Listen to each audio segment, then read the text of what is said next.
Hello, আসসালামু আলাইকুম। Welcome to explore with Ethan.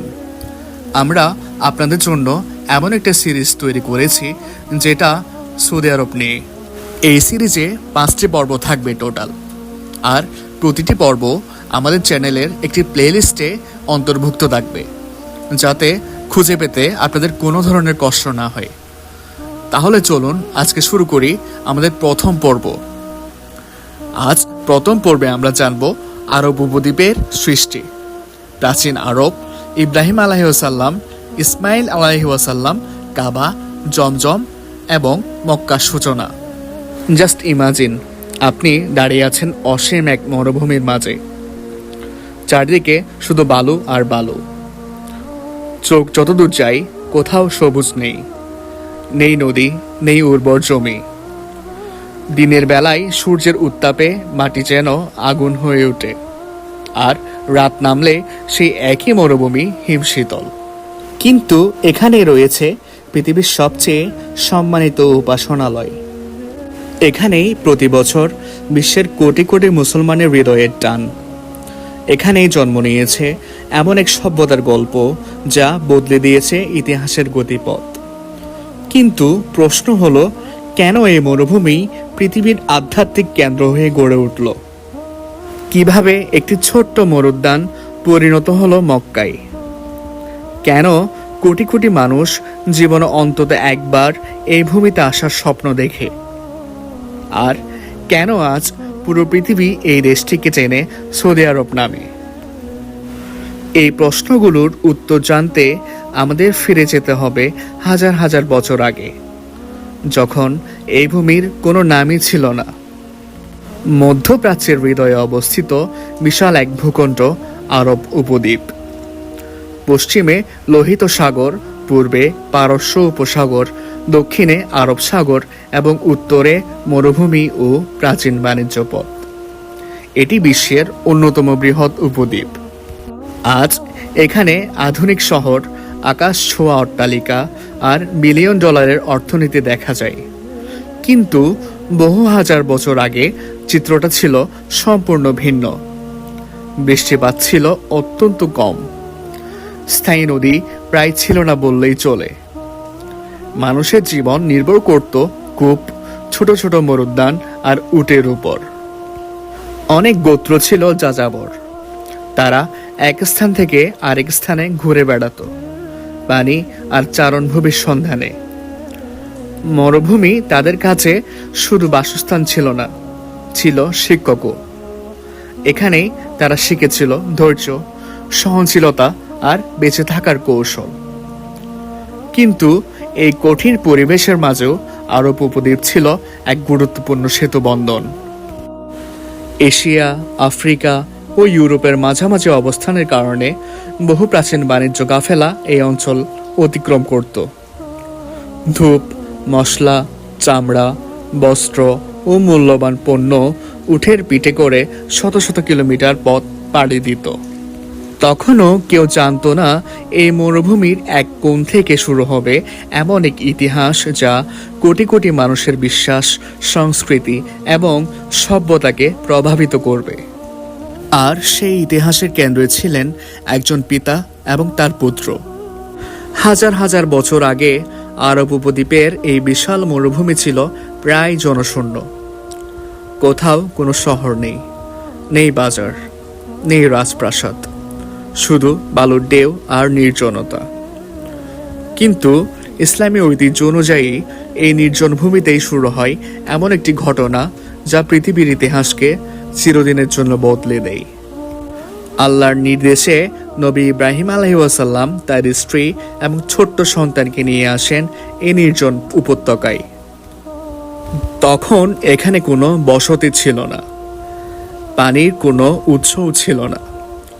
চারদিকে শুধু পাথুরে পাহাড় আর উত্তপ্ত বালু। আল্লাহর নির্দেশ অনুযায়ী ইব্রাহিম আলাইহিসসালাম তাদের সেখানে রেখে ফিরে যেতে শুরু করেন। ইসলামী বর্ণনা অনুযায়ী হাজেরা আলাইহিসসালাম প্রশ্ন করেছিলেন, এটা কি আল্লাহর নির্দেশ?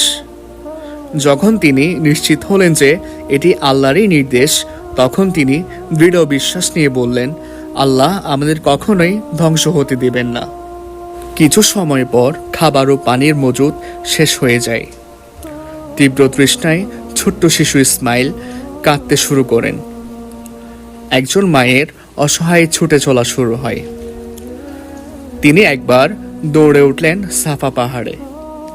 দূরে কোথাও পানির চিহ্ন আছে কিনা তা দেখলেন, কিছুই নেই। তিনি আবার ছুটলেন মারোয়া পাহাড়ের দিকে, সেখানেও কিছুই নেই। এভাবে তিনি সাফা ও মারোয়ার মাঝে 7 বার ছুটে বেড়ান। আজও হজ ও উমরা পালনকারীরা এই স্মৃতির অনুসরণেই সাই সম্পন্ন করেন। ঠিক সে মুহূর্তে ইসলামী ঐতিহ্য অনুযায়ী আল্লাহর রহমতে ছোট্ট ইসমাইলের পায়ের কাছ থেকে একটি পানির উৎস ফেটে বের হয়। সেই কূপের নাম জমজম। অবিশ্বাস্য হলেও সত্য, 1000 বছরেরও বেশি সময় ধরে এই কূপ থেকে পানি সংগ্রহ করা হচ্ছে। আর আজও এটি মক্কার অন্যতম গুরুত্বপূর্ণ পানির উৎস হিসেবে পরিচিত। একটি কূপ, এক ফোঁটা পানি, আর সেই পানির চারপাশেই ধীরে ধীরে মানুষ বসতি গড়তে শুরু করে।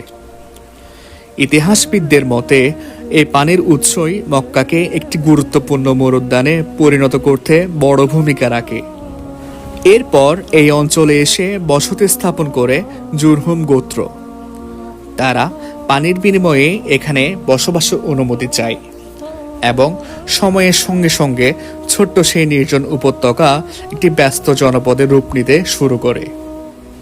বাণিজ্য কাফেলারা এখানে বিশ্রাম নিত, পথিকরা পানি সংগ্রহ করত। মরুভূমির মাঝখানে মক্কা ধীরে ধীরে একটি গুরুত্বপূর্ণ কেন্দ্র হয়ে ওঠে।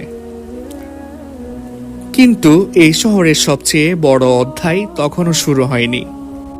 কয়েক বছর পর আল্লাহ আবার নবী ইব্রাহিম আলাইহিসসালামকে উপত্যকায় ফিরে আসার নির্দেশ দেন। এবার তার সঙ্গে ছিলেন বড় হয়ে ওঠা ইসমাইল আলাইহিসসালাম।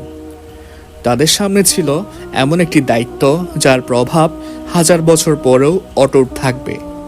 তারা একসঙ্গে নির্মাণ করবেন এমন একটি ঘর যেদিকে মুখ করে আজ পৃথিবীর প্রায় 200 কোটিরও বেশি মুসলমান নামাজ আদায় করেন।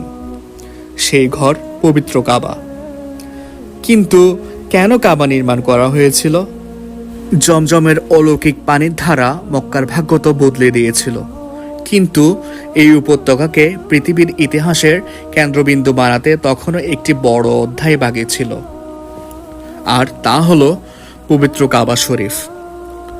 আল্লাহর আদেশে পিতা ইব্রাহিম আলাইহিসসালাম এবং পুত্র ইসমাইল আলাইহিসসালাম মিলে পুনর্নির্মাণ করলেন পৃথিবীর প্রথম ইবাদতগাহ। নির্মাণ শেষে ইব্রাহিম আলাইহিসসালাম মক্কার পাহাড়ের চূড়ায় দাঁড়িয়ে মানবজাতিকে এই পবিত্র ঘরের দিকে আসার আহ্বান জানালেন। শুরু হলো হজের প্রাচীন ইতিহাস। ওনার সেই ডাক আরবের আনাচে কানাচে ছড়িয়ে পড়ল। মরুভূমির যাযাবর মানুষেরা বছরের একটা নির্দিষ্ট সময়ে সব যুদ্ধবিগ্রহ বন্ধ করে মক্কায় আসতে শুরু করলো। আর এই সুযোগেই মক্কার ভৌগোলিক অবস্থানকে কাজে লাগালো আরবের বিখ্যাত কিছু গোত্র। প্রথমে বনু জুরহুম, আর পরবর্তীতে আরবের সবচেয়ে প্রভাবশালী ও চতুর গোত্র কুরাইশ। কুরাইশরা মক্কার দায়িত্ব নেওয়ার পর তারা বুঝতে পারল মক্কা শুধু ধর্মীয় কেন্দ্র নয়, এটি বাণিজ্যের জন্য এক স্বর্ণখনি। তারা আরবের অন্য সব গোত্রগুলোর সাথে চুক্তি করল যে মক্কায় কেউ কারো উপর আক্রমণ করবে না। ফলে রোমান সাম্রাজ্য থেকে শুরু করে পারস্য সাম্রাজ্য সব জায়গার ব্যবসায়ীদের জন্য মক্কায় হয়ে উঠল আরবের সবচেয়ে নিরাপদ বাণিজ্য কেন্দ্র বা ট্রেড হাব। প্রতি বছর লাখ লাখ মানুষ এখানে আসত ব্যবসা করতে এবং কাবা প্রাঙ্গণ দর্শন করতে। মক্কা পরিণত হলো আরবের হৃৎপিণ্ডে। কিন্তু সময় পরিবর্তনের সাথে সাথে ইব্রাহিম আলাইহিসসালামের শিখিয়ে যাওয়া সেই একত্ববাদের মক্কা এক ভয়ানক অন্ধকারে নিমজ্জিত হতে শুরু করলো। মক্কার শাসক ও সাধারণ মানুষেরা ধীরে ধীরে এক স্রষ্টার পথ ভুলে মূর্তি পূজায় লিপ্ত হলো। যে কাবা তৈরি হয়েছিল শুধুমাত্র এক আল্লাহর ইবাদতের জন্য, সময়ের ব্যবধানে সেই কাবার ভেতরে চারপাশে স্থান পেল 360টি মূর্তি। ইতিহাসের এই কালো অধ্যায়কে বলা হয় আইয়ামে জাহেলিয়াত বা অন্ধকারের যুগ। পুরো আরব সমাজ বিভক্ত হয়ে পড়ল গোত্রভিত্তিক কলহে। সামান্য উট রেস নিয়ে বা কূপের পানি নিয়ে এক গোত্র অন্য গোত্রের সাথে 40 বছর ধরে যুদ্ধ করত। কন্যা সন্তান জন্ম নিলে তাকে জীবন্ত কবর দেওয়া হতো। জোর যার মুল্লুক তার, এটাই ছিল মরুভূমির একমাত্র আইন। কুরাইশ বংশের নেতারা কাবার এই মূর্তিগুলোকে কেন্দ্র করে তাদের ব্যবসাকে আরো চাঙ্গা করে তুলল। ধর্ম আর ব্যবসাকে মিলিয়ে তারা মক্কার অর্থনীতিকে নিয়ে গেল চূড়ায়। কিন্তু আরবের সাধারণ মানুষের নৈতিকতা নেমে গেল পাতালে। পুরো আরব উপদ্বীপ যেন এক চলন্ত আগ্নেয়গিরি, যা যে কোনো সময় ধ্বংস হয়ে যেতে পারে। ঠিক এই চরম নৈরাজ্য আর অন্ধকারের মাঝেই আরবের আকাশে এক অলৌকিক আলোর আভাস দেখা দিল। যখন আরবের মানুষ মুক্তির সব পথ হারিয়ে ফেলেছিল, ঠিক তখনই আজ থেকে প্রায় 1400 বছর আগে 570 খ্রিস্টাব্দে কুরাইশ বংশের সবচেয়ে সম্মানিত কিন্তু এক এতিম শিশুর জন্ম হলো। তিনি এমন এক মানুষ যিনি তরবারি ছাড়াই বদলে দিতে যাচ্ছিলেন শুধু আরব নয়, গোটা পৃথিবীর মানচিত্র। যার হাত ধরে মক্কার এই 360টি মূর্তি গুড়িয়ে ধুলোয় মিশে যাবে আর জন্ম নেবে এক নতুন সাম্রাজ্য। কে ছিলেন সেই শিশু? কিভাবে তিনি আরবের এই বর্বর বেদুইনদের পৃথিবীর শ্রেষ্ঠ জাতিতে রূপান্তর করলেন?